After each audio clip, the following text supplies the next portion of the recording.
Hola, ¿qué tal? Me da mucho gusto darles la bienvenida.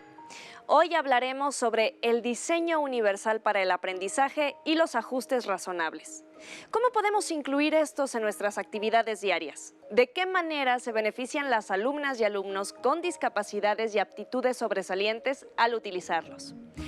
Pero antes de iniciar con el tema de hoy, vamos con Ajo Listo. Jaja. Hola a todos los adultos que nos ven en Aprende en Casa 2. Es un gusto que nos acompañen. Es importante que ustedes también continúen con las medidas de higiene para evitar contagios.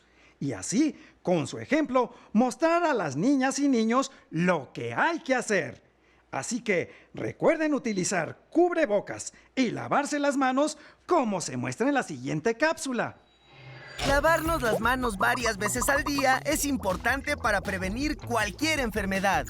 Sigue estos pasos para hacerlo correctamente. Moja tus manos. Usa suficiente jabón. Frota tus palmas una con la otra. Ahora, frota la palma de una de tus manos contra el dorso de la otra, entrelazando los dedos. Repite lo mismo con la otra mano.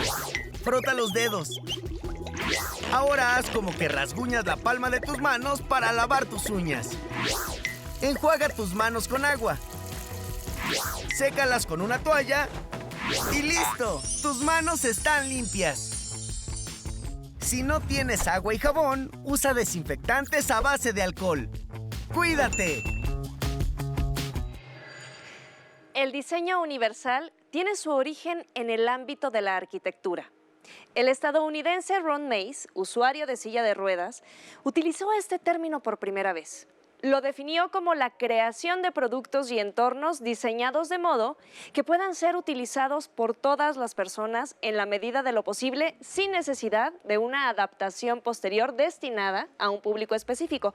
Es decir, diseñar y construir espacios que consideren las diversas necesidades de las personas. El día de hoy nos acompaña Tania Gallegos, especialista. Bienvenida, Tania. Muchas gracias por la invitación. También nos acompañan los docentes en educación especial, Lorena Vázquez. Bienvenida, Lorena. Muchas gracias. Y también está Edgar Curiel. Bienvenido. Gracias, Adri. Buen día. Buen día.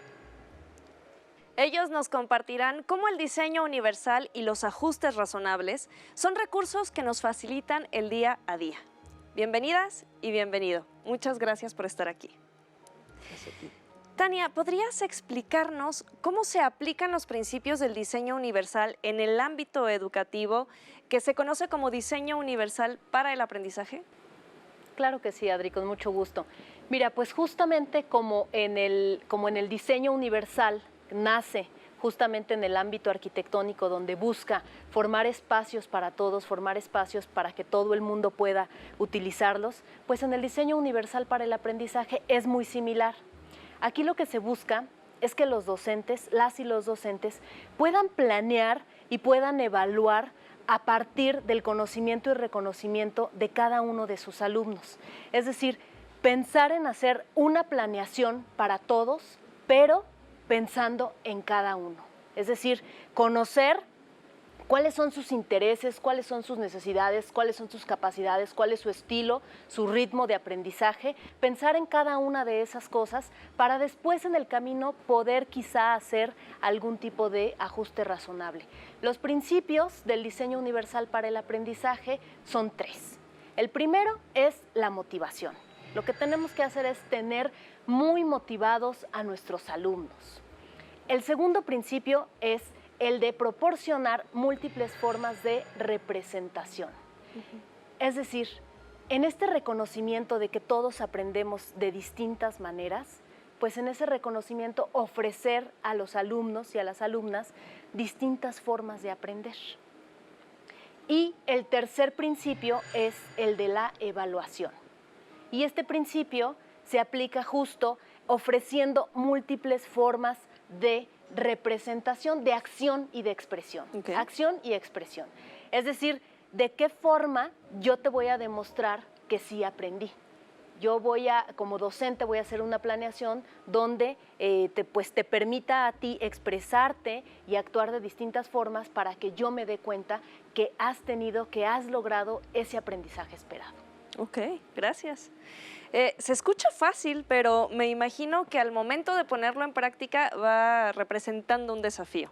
Y bueno, siguiendo con el DUA, que es el Diseño Universal para el Aprendizaje, y considerando sus 3 principios, que los voy a repetir, que son múltiples formas de representación, múltiples formas de acción y de expresión, así como las múltiples formas de motivación. Tania, ¿qué tipo de actividades pueden realizarse para la atención que las alumnas y alumnos enfrentan, que tienen alguna barrera para el aprendizaje y para la participación basándose en estos principios? Claro que sí. Pues mira, sin duda en este momento estamos atravesando por una situación pues delicada, especial, ¿no? Estamos enfrentándonos a una pandemia y eso ha traído pues distintas dificultades tanto para los docentes como para los padres de familia que hoy están tomando sus clases desde casa, ¿verdad? Es importante platicarte, Adri, que sin duda los maestros de educación especial son un pilar, son una pieza muy importante en el sistema educativo nacional. Ellos siempre buscan la forma de establecer contacto con los padres de familia, con las familias y con los propios alumnos. Nos hemos dado cuenta en estos días de pandemia, nos hemos dado cuenta que los alumnos, una de las cosas que más extrañan, pues es precisamente estar en contacto con otros alumnos. Y eso no nos dejarán mentir aquí los docentes de los centros de atención múltiple. Entonces, bueno, aplicando estos principios del diseño universal para el aprendizaje, pues el primero sería la motivación. Es decir, una motivación pues pudiera ser muy específica. Ahora ya las madres y los padres de familia pues se han tenido que especializar en esto del uso de las tecnologías. Claro. ¿No? Entonces, a través de distintas plataformas es como ellos han encontrado o encuentran este contacto con los demás alumnos y con los propios maestros. Así es como les han estado guiando. Entonces, bueno, una forma de motivar a los alumnos es a través de hacer que el aprendizaje sea divertido, que el aprendizaje sea significativo. Cuando hablamos de los alumnos de los centros de atención múltiple, tenemos que pensar muy bien en que las actividades que les dejemos estén muy enfocadas y encaminadas hacia la independencia, hacia aprendizajes para la vida diaria, aprendizajes que les van a servir más adelante. ¿Sí? Entonces, aplicando estos principios, el primero sería la motivación. Entonces, ¿de qué forma es? Pues que a través de sus personajes favoritos es escucharlos, conocer qué es lo que quieren hacer los alumnos, ¿no? Entonces, a través de su youtuber favorito, a través de pegar alguna estampa, a través de alguna aplicación, todo eso vamos a motivar a nuestro alumno y a nuestro niño en casa diciéndole, vamos a aprender el día de hoy, lo vamos a hacer a través de un recorrido virtual a un museo, por ejemplo. Entonces vamos a despertar ese interés. Entonces de lo que se trata es presentar múltiples formas para motivar a nuestros hijos en casa y a los alumnos, ¿sí? Entonces el segundo principio es el de proporcionar múltiples formas de representación. Entonces, aquí los maestros, una recomendación muy importante para los maestros de los centros de atención múltiple o para los maestros de las USAER o de las UDI, pues precisamente es que en su planeación contemplen distintas formas, distintas maneras de ese contenido. Es decir, que un aprendizaje lo puedan expresar de diferentes maneras. Entonces, de esta forma, los alumnos, el que de pronto es muy visual, pues se irá con esa actividad, el que es muy auditivo se irá con esa actividad, el que es muy kinestésico, que es el que usa para su aprendizaje el movimiento de su cuerpo o también pues a través de tocar las cosas. Entonces se sugiere a los docentes que hagan estas múltiples formas de representación en el aprendizaje. Y finalmente el principio número 3, que es el de la evaluación, pues así como los docentes van a permitir que hagan este aprendizaje a través de varias actividades, como por ejemplo aprovechar que estamos en la casa, o sea, aprovechar que estamos en la casa, aprovechar los rinconcitos de la casa, y aprovechar si la mamá ese día va a hacer sopes, bueno, pues entonces jalarse al alumno, Claro. estar moldeando la masa, estar tomando pesos, estar tomando medidas, ir a un rincón de la casa, hacer un rincón de lectura, hacer sopa de letras, hacer crucigramas, hacer lluvia de ideas, hacer un sinfín de actividades con una sola actividad. Que ¿no? eso te va a permitir evaluar también su aprendizaje, ¿no? Es muy interesante, los ejemplos que nos compartes son muy, muy interesantes y seguramente las madres y los padres de familia que nos están viendo podrán llevar a cabo estas actividades o estos ejemplos en casa.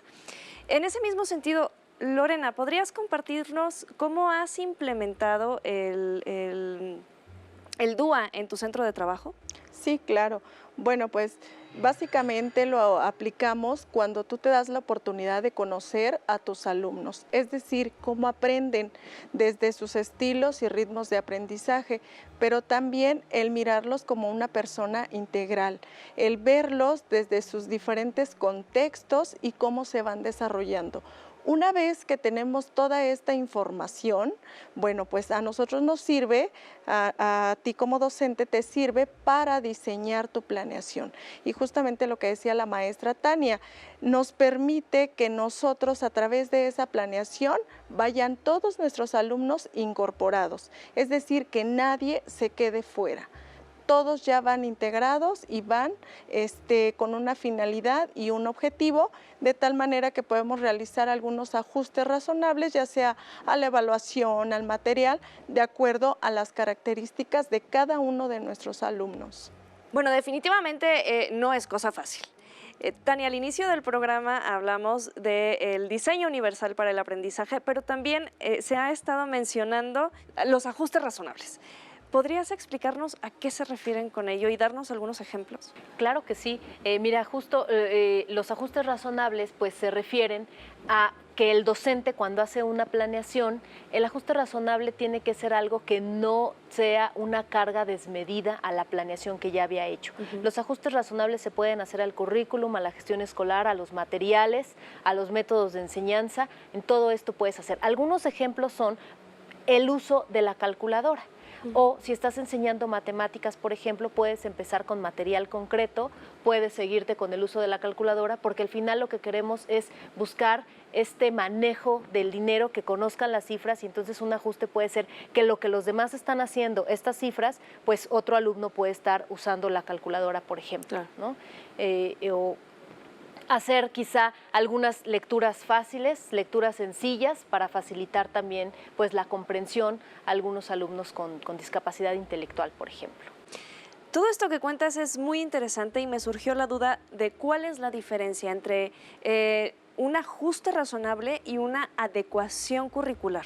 Sí, pues mira, ahí la diferencia es que en el ajuste razonable vas a hacer realmente de la planeación que tú ya tienes, vas a hacer algo mínimo que ayude a este alumno a entender y a llegar al aprendizaje esperado que tú te programaste. Y pues el otro tiene que ver más con hacer algo, una planeación directa, pensando desde un inicio en ese alumno o en esa alumna. Es decir, va a implicar para ti como docente una carga mayor de trabajo, ¿no? Entonces lo mejor es pues hacer ajustes razonables, hacer una planeación para todos, pero pensando en cada uno. ¿Cómo entras a esta parte de hacer un ajuste razonable desde un principio? ¿Cómo es esa transición del docente o de la docente para entrar a hacer eso y cambiarte el chip de, en lugar de hacer una planeación general, hacer entonces una planeación con ajustes razonables? Sí, pues mira, esto se hace a través de el conocimiento de tus alumnos. Tú debes saber muy bien, debes de conocer a tus alumnos, qué capacidades tienen, qué características, qué ritmos, qué estilos de aprendizaje tienen, y con base en eso ya irás tú haciendo los propios ajustes razonables de acuerdo a las necesidades que tenga tu alumno. Ok, muchas gracias. Bueno, Lorena, me gustaría preguntarte, tú eres maestra de secundaria en un CAM. ¿Sí? Y tu grupo está conformado por alumnas y alumnos que tienen distinto tipo de discapacidades. ¿Cómo has realizado estos ajustes razonables? Por ejemplo, tengo entendido que tienes una alumna con Discapacidad visual. discapacidad visual. Gracias, se me fue el término. Sí, mira, pues aquí parte de los ajustes que realicé, pues básicamente es lo primero, adecuar o ajustar todo este mobiliario para que la alumna pueda desplazarse por todo el espacio. Entonces eso para ella es muy, muy importante. Otra cosa que realizamos como ajuste, pues es al material, ¿no? El material, sabemos que el sentido de la visión no lo tiene, entonces hay que aumentar esta parte de desarrollar el tacto. Entonces sus materiales pues son de acuerdo a formas, texturas, contornos, para que ella se vaya ubicando, ya sea en una hoja, en un cuaderno, en un libro. Y que también, bueno, pues eso nos va a llevar posteriormente a la enseñanza de la lectura y escritura del sistema Braille. Ok, pues es muy importante conocer las características, intereses y habilidades de tu alumna para poder plantear estos ajustes. Supongo que estos ajustes no solo se realizan en las actividades que propones, sino también en la evaluación. ¿Qué tipo de ajustes has realizado para esta alumna con discapacidad visual de la que estamos hablando? Sí, es correcto. Bueno, uno de los primeros momentos de la evaluación es la evaluación diagnóstica, bueno, donde justamente toda la información que se le da a la alumna básicamente es a través del lenguaje oral. Todas las instrucciones y demás, y esto me refiero a lo que vayamos a evaluar, a todas las asignaturas, por ejemplo. Entonces, en la parte de español sí se tuvo que hacer un ajuste importante de acuerdo a un manual, para la adquisición para la enseñanza del sistema Braille. Entonces, donde ahí nos manejan algunos prerequisitos que la alumna debe o el alumno debe tener antes de iniciar con el sistema Braille. Entonces, eso fue básicamente para la parte de español, donde se utilizó este material. Ya para la parte de matemáticas se utiliza material concreto, donde la alumna puede hacer conteo de fichas, incluso hasta el mismo ábaco lo ha utilizado, y entonces ella va haciendo su conteo y va resolviendo algunas sumas y restas. Entonces, y ya con material concreto, incluso también hasta el uso del dinero.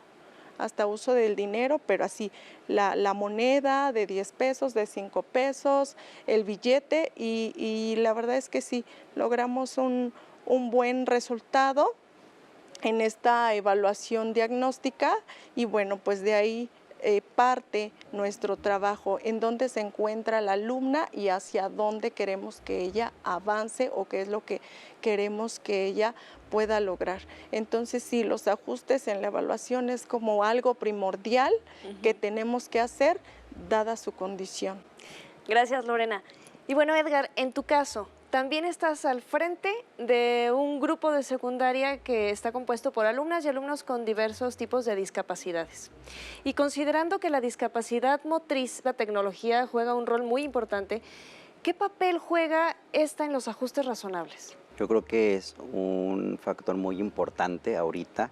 La tecnología ha ayudado, ¿no?, a acercar al aprendizaje a los chicos, y principalmente hablando de motriz, hay aplicaciones que son muy buenas para ellos, para poder primero entender y ubicar las imágenes de la comida, dependiendo de los campos semánticos, ¿no? Y posteriormente también hay aplicaciones donde ya directamente el niño oprime y dice quiero comer, y ya te pasa el listado de la comida. Entonces, manzana, ¿no? Entonces el chico tiene que ir primero ubicando las imágenes, ¿no? Y ya después, como hablamos tú y yo, ellos simplemente oprimen el botón y ya habla el dispositivo, ¿no?, celular o computadora o tablet. Entonces, ayuda muchísimo, ¿no? Y no solamente a ellos, porque por decir, estos tableros de comunicación también te ayudan con los chicos de espectro autista, ¿no? Que no tienen una comunicación persona a persona, entonces igual, ¿no?, toca y ya se comunica. También podemos ocupar esas aplicaciones para los chicos con intelectual, ¿no? Para reforzar algún conocimiento. Entonces, retomando lo que dijo Tania, es darle las herramientas a los alumnos y que ellos se lo apropien, ¿no? Y eso es lo importante, y que lo sepan manejar, ¿no? Entonces, pues yo creo que en el caso de discapacidad visual, también hay aplicaciones donde le hablan y graban y entonces mandan el mensaje. O sea, la tecnología bien aplicada se puede sacar provecho, y más para estos chicos. Bueno, y tomando en cuenta las desigualdades que se tienen en nuestro país y que ahora con la contingencia sanitaria se han hecho mucho más evidentes, ¿qué pasa si no se cuenta con la tecnología en casa? ¿Cómo se hacen estos ajustes razonables? Pues como bien lo dicen, nosotros tenemos nuestra planeación. Entonces, a partir de eso vamos sondeando, ¿no? Hacemos una entrevista con los papás. ¿Qué cuentan? ¿Qué tienen en casa? Y con lo que tengan, nosotros nos ajustamos, ¿no? No tengo celular, no tengo nada más que lo que es papel, lápiz y eso, perfecto. Entonces, nosotros cada 15 días, estas son las actividades, vamos a manejar el instructivo. Le pido, por favor, que cuando haga el agua, le vaya diciendo paso a paso lo que tienen que hacer, ¿no? Entonces, ahí, agua de limón. Entonces, ¿cuántos litros tiene la jarra, ¿no? ¿Cuántos limones necesitas para esta jarra? Entonces, ya estás manejando en algo tan cotidiano un aprendizaje, ¿no? Medidas, ¿no? Igual y no convencionales, ¿cuántas cucharadas de azúcar? Ya si nos ponemos un poco, si tienen báscula, a ver, tanto, claro, ¿no? Que no es lo más común, ¿no? Sino más bien es al tanteo de las medidas no convencionales. Pero de algo tan rutinario, ellos pueden aprender muchísimo, ¿no? Entonces, esos son los ajustes que nosotros realizamos. No hay nada de tecnología, tampoco pasa nada. Uno como docente, afortunadamente, al inicio del ciclo pide teléfonos, y al menos un teléfono en casa sí hay. Entonces, el maestro le marca por teléfono cada 15 días, estas son las actividades, y punto, ¿no?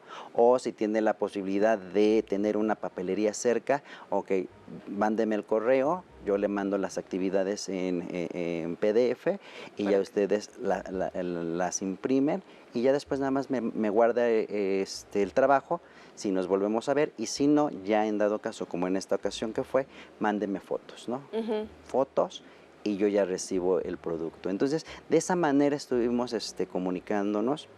Y creo que otro factor muy importante es el apoyo de los papás. Por supuesto. ¿No? El apoyo es fundamental, y yo lo puedo decir, ¿no? Que en este ciclo que terminó, los papás estuvieron al pie del cañón apoyándolos, y ellos se pudieron dar cuenta de este cambio, ¿no? De este aprendizaje, que tal vez si hubiera sido un ciclo normal, ¿no? Regular, en donde el niño va a la escuela y después regresan a casa, no se nota tanto como ellos que vieron este proceso de cómo fueron evolucionando. Entonces, esto ayuda también a ver que el trabajo triangular es muy importante, ¿no? Independientemente de, es que no tenemos tecnología, no hay celular, no hay esto, pues buscamos las formas, pero el trabajo tiene que ser así. De verdad que es todo un reto la labor que desempeñan ambos, ¿no? Tanto docentes como padres de familia, y que han sabido superar conforme pasa el tiempo. Por otro lado, sabemos que además de los aprendizajes académicos, es importante desarrollar en las alumnas y alumnos habilidades para la vida diaria. ¿Nos pueden compartir qué tipo de ajustes razonables pueden favorecer dichas habilidades? Me gustaría comenzar contigo, Lorena. Sí, claro. Ya, por ejemplo, el maestro Edgar decía muy fácilmente, cuando nosotros vamos a hacer la comida, vamos a hacer preparaciones, ¿no? Entonces, ¿de qué manera tú me vas a apoyar? A lo mejor a lo lejos, tal vez a lo cerca, porque a veces no, la condición que enfrentan nuestros alumnos no es como para que lo hagan por sí solos, ¿no? Hay alumnos bastante independientes que lo podrían hacer y colaboran en estas tareas, pero sí, siempre retomamos como la parte importante cuando se van a preparar los alimentos, ¿no? Porque podemos trabajar muchísimo. Es que muchas veces no nos damos cuenta que en lo cotidiano tenemos todo esto, ¿no? Bueno, pues Creo que todo esto que nos comentan va a ayudar mucho a las madres, a los padres de familia que nos están viendo e incluso a las y los docentes. Edgar, ¿tú qué ajustes nos puedes sugerir para desarrollar habilidades para la vida diaria? Pues bueno, yo creo que en casa podemos hacer muchísimas cosas, ¿no? Desde preparar una ensalada, ¿no? De hacer un agua, y ahí ya estamos viendo química, ¿no? Por ejemplo, contenidos de química, ¿no? En la parte de simplemente de clasificar tu ropa, ¿no? Ahí está el cajón, entonces pon los pares de tus calcetas, ¿no? Y aquí van las calcetas. O sea, eso es clasificación que te ayuda mucho a lo que es matemáticas, ¿no?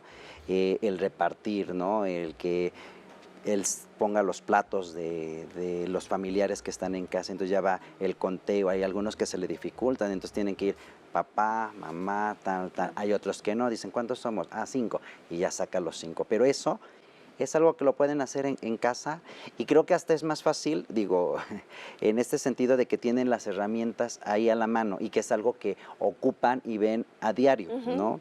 Entonces, desde hacer una ensalada, un agua, digo, ahorita no se puede salir, pero algo que se les dice es tratar de, como son de secundaria, tratar de que los dejen, que compren, ¿no? O sea, claro. Ve al pan, cómprate esto, te doy tanto. Entonces, sí hay un chequeo, pero sí hay que dejarlos, ¿no? Esta independencia, al final de cuentas, en el centro de atención múltiple que se busca esta parte de independencia, ¿no? Ahorita con los papás que tengo este ciclo escolar, lo mismo, ¿no? Es empezar a trabajar algo tan sencillo que es el uso del celular, claro. ¿no? Algo tan sencillo que pareciera que todos a día lo usamos. A veces tenemos que ir aprendiendo junto con ellos y explicarles, ¿no? Se les hace un video explicativo, entonces tanto los papás como el alumno van aprendiendo, y toda esta parte es lo que estamos trabajando. Y eso que mencionas también es todo un reto para las madres y los padres de familia, que muchas veces asumimos que como son adultos ya saben manejar todas estas herramientas, y no es así. Ante la diversidad de alumnas y alumnos, cobra importancia ofrecer diversidad de métodos, de técnicas, de estrategias, evaluaciones, para que vayan alcanzando sus aprendizajes. Y en este sentido, el diseño universal para el aprendizaje y los ajustes razonables son recursos que las y los docentes pueden utilizar para prevenir y minimizar las barreras para el aprendizaje, o bien para eliminarlas. Este enfoque ofrece la flexibilidad que se requiere para que todas y todos sean beneficiados, de manera que la enseñanza se adapte al estudiante, en lugar de que sea el estudiante quien se tenga que adaptar a la escuela. Muchísimas gracias por acompañarlos. Tania, muchísimas gracias por estar aquí. Gracias. Lorena, gracias. Gracias. Edgar, Gracias muchísimas a ti. gracias. Y por supuesto, muchísimas gracias a todas y a todos ustedes que nos están acompañando desde casa. Les recuerdo que está habilitado el correo que aparece en pantalla, dudas.educacionespecial@nube.cep.gov.mx, para que nos hagan llegar sus sugerencias y sus comentarios. Les damos las gracias a las maestras y maestro que el día de hoy platicaron con nosotros. Adiós. Adiós.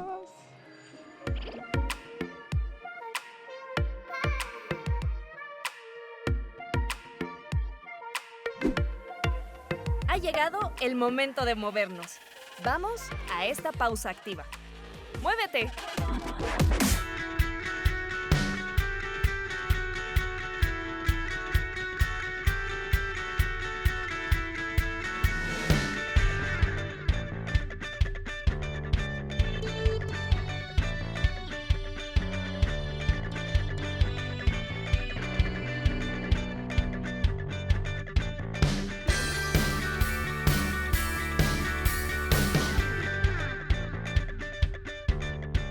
Si necesitas ayuda, contáctanos.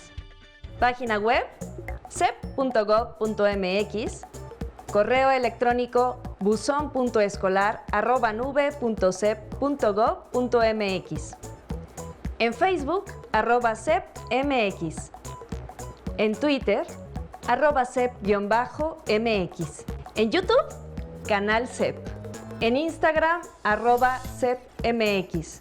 Teléfonos Educatel 800-288-6688 y 800-734-7376.